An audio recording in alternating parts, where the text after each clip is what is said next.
One of these mesmerizing holy places, Lumbini, where the enlightened apostle of peace, Buddha Shakyamuni, was born in 623 BC, is situated in the southwestern Terai of Nepal. Lumbini evokes a kind of holy sentiment to the millions of Buddhists all over the world. Concerning the birth of the Lord Buddha here, the Chinese account articulates a very interesting incident, saying that Queen Maya Devi, mother of the Lord, had a bath at the pool here and then grasped the branch of a tree. Facing the east, she brought forth the Lord on the ground, thus making Lumbini a sacred place. It is also said that Lord Buddha walked 7 steps as soon as he stepped on the Mother Earth. The central feature of Lumbini is the sacred garden that is spread over 1 square mile. Historically, the region is an exquisite treasure trove of ancient ruins and antiquities. The site, described as a beautiful garden in Buddha's time, retains its legendary charm and beauty, embracing the Maya Devi temple inside it.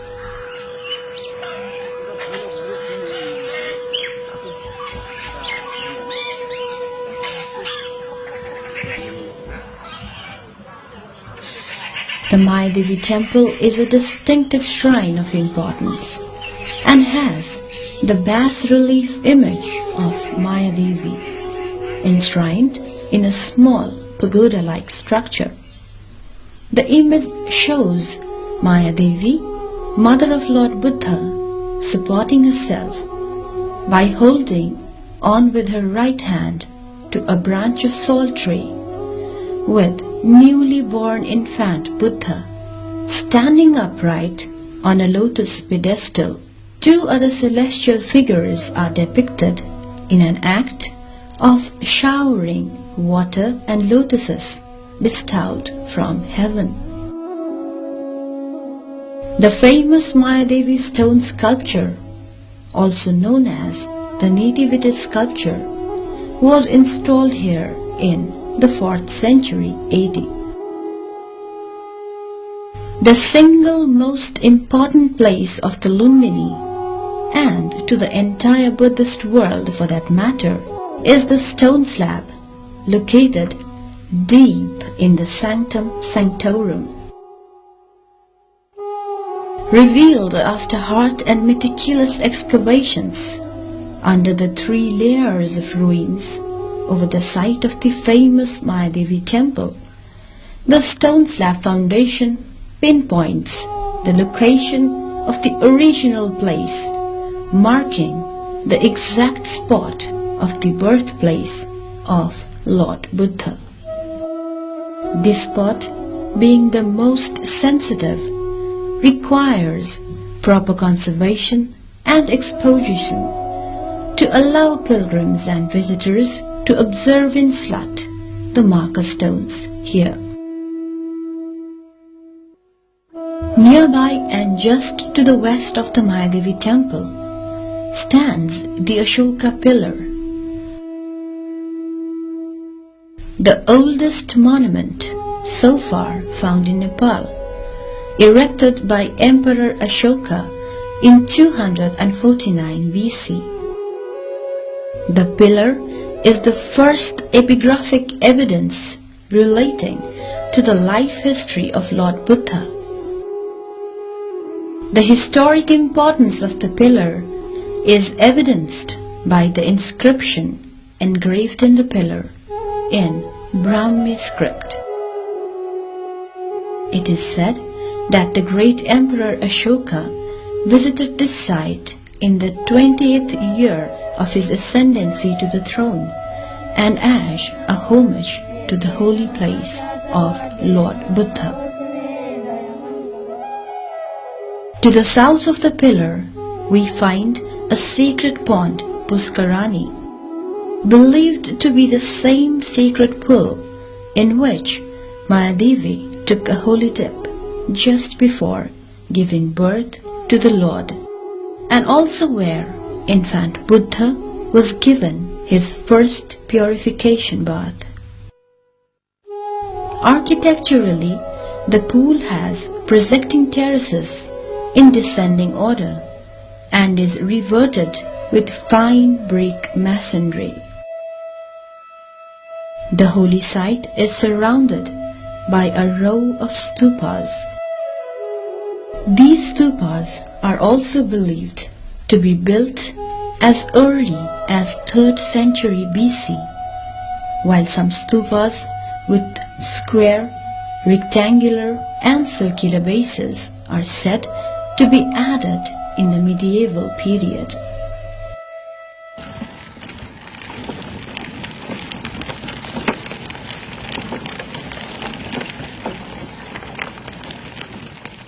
A host of shrines, stupas, monasteries, meditation centers and courtyards built or being built in the international monastic zone here by various countries such as Japan, Korea, China, India, Thailand, Myanmar, Vietnam, Sri Lanka, France and Germany embodies the country's respective architecture and gives Lumbini an international feel with the message of universal friendship and brotherhood.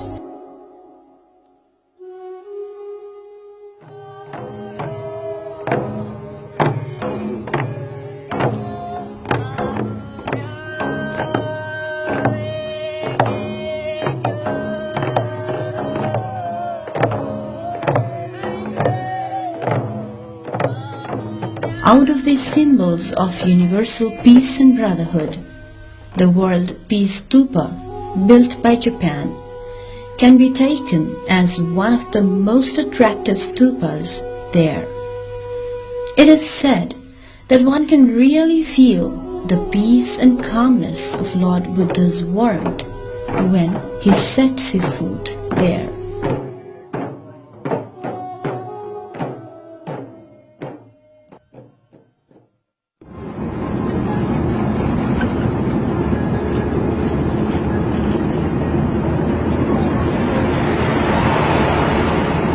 Lumbini rests on the foothills of Churiya range and can be accessed by both air and land road.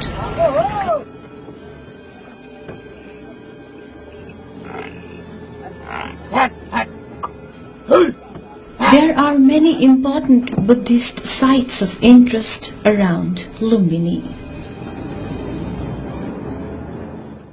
Tilorakot being one of them is located some 27 kilometers west of Lumbini.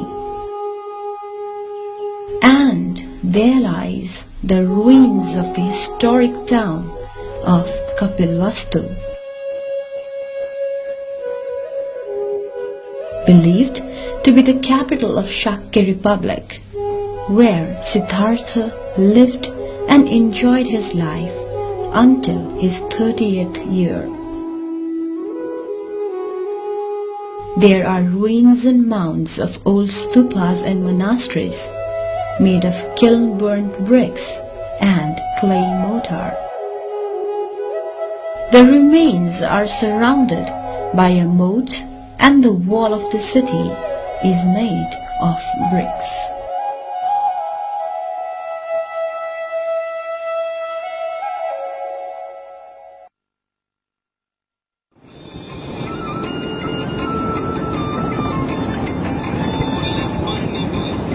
If we move about 9 kilometers northeast of Taulihava, we reach a large rectangular fortified area popularly known as Arorakot.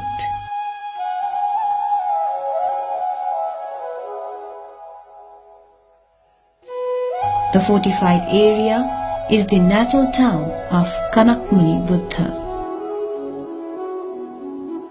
A brick line is seen to the south and an elevated mound towards the northwest corner.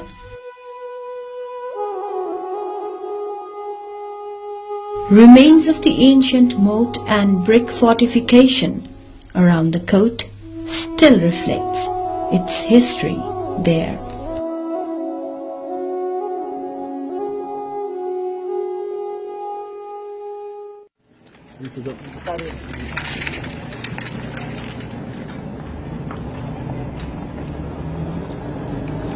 Another site of archaeological importance about 8 kilometers northwest of Tolihawa is Niglihawa. The site has a quadrangular pond locally known as Nigli Sagar, surrounded by bushes.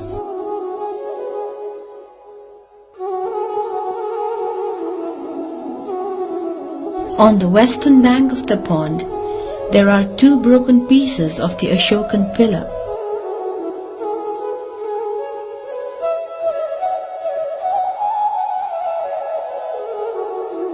The pillar bears 2 peacocks on the top part and a Devanagari script inscription reading Om Mani Padme Hum. The site has been identified as the birthplace of Buddha Kanakmuni.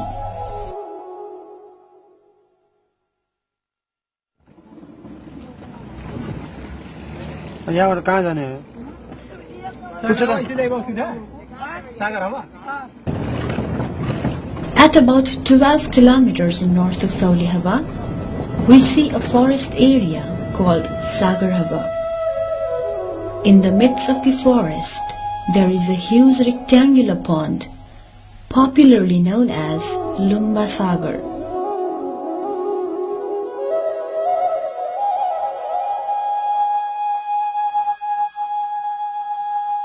The ruins of the ancient pond, which was excavated as the site of massacre of the Shakyas, can still be located on southwest bank of the Sagar.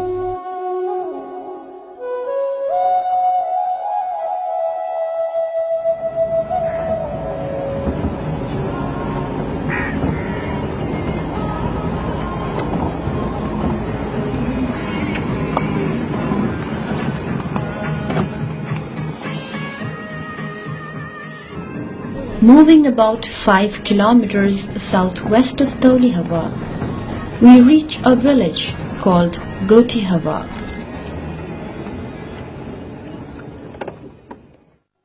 Which has an Ashokan pillar standing on a slab.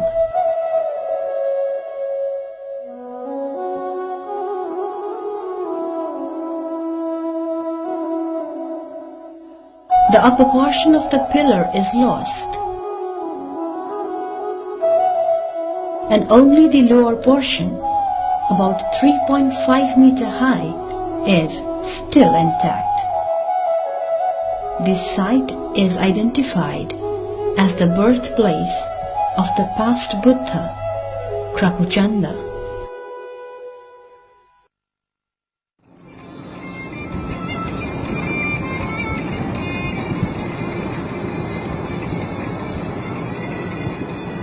Kudan is located about 2 kilometers south of Tolihawa.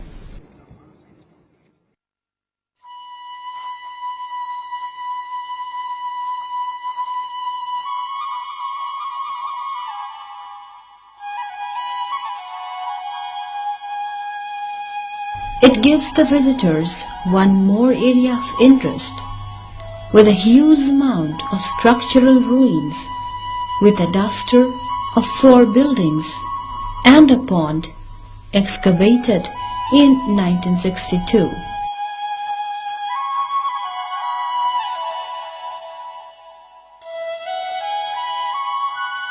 Indicating the existence of a huge Gupta-style temple in ancient times. This place is identified as Nagrodharma Bihar, built by King Suddhodhan for Lord Buddha.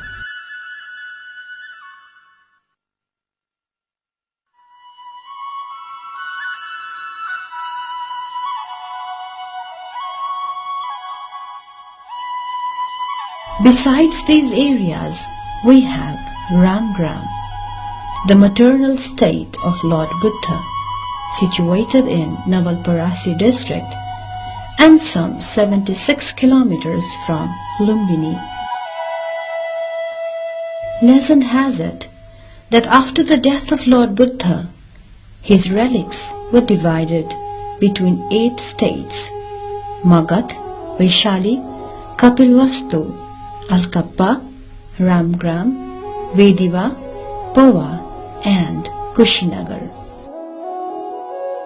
Ajatasattu, the king of Magadh, is said to have grabbed the relics of Lord Buddha from other states and built another stupa. But he could not grab the relics at Ramgram, as it was believed to be protected by Nagrajas or serpents.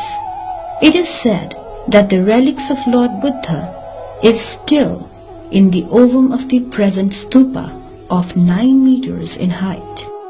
A research recently done by LDT and Department of Archaeology also proved that the different artifacts and antiquities are laid in the ovum of Ramgram stupa.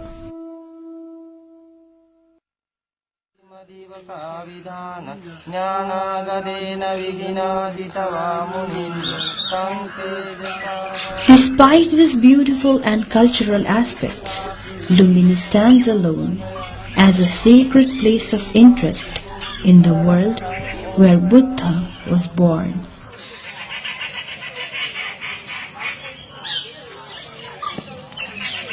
It is not the property and center of faith to Nepalese only. It is the property and center of faith to the whole world Buddhist community and people of other community as well. At this time of increasing globalization, the protection, conservation, interpretation and presentation of the heritage and cultural diversity of any particular place or region is an important challenge for people everywhere, and the need is to manage this heritage. The sacredness of Lumbini brings with it a duty of respect for the heritage values and the resources and for the landscapes and culture from which this heritage evolved.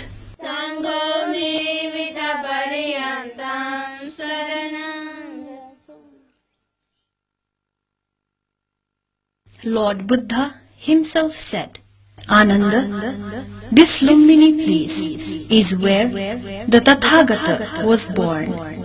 This is a place which should be visited and seen by a person of devotion, and which would cause awareness and apprehension of the nature of impermanence. At this place, Ananda, who are on a pilgrimage to this shrine, if they should die with devotion in their hearts during the course of pilgrimage, will, after the death and dissolution of the body, be reborn in a good destination, a fortunate celestial realm,